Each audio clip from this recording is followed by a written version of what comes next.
Grace and peace. My name is Isaac Adams, and I'm a pastor in Washington, D.C. at Capitol Hill Baptist Church. As a pastor, I am charged with telling other people about Jesus and doing the work of evangelist, just like every Christian is supposed to tell people about Jesus and do this work of evangelism. And yet I'm convinced that a lot of Christians know they should tell people about Jesus.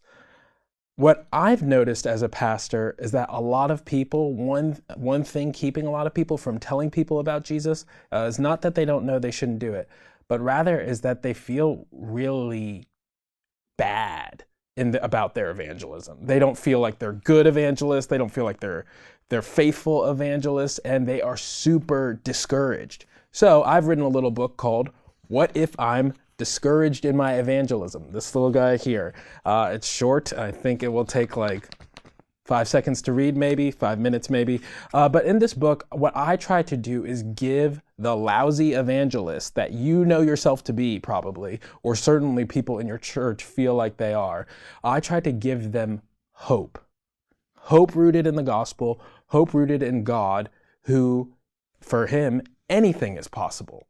Right? This is our hope as Christians. When we are evangelizing, we are doing something by definition that is impossible, trying to share the good news in hopes that God might bring about good new life.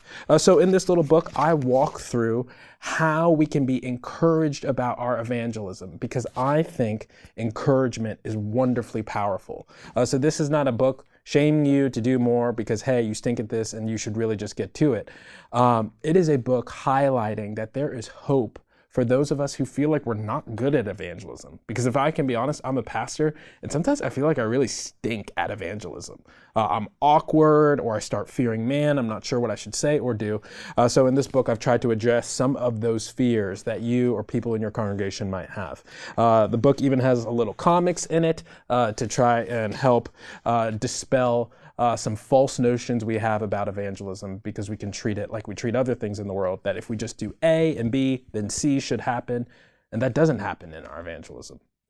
And so we can get discouraged. And yet there is great hope for us in Jesus Christ. So this is the little book, What If I'm Discouraged in My Evangelism? I pray it encourages you, pray it encourages people in your church to tell people about the greatest hope of the world, Jesus Christ.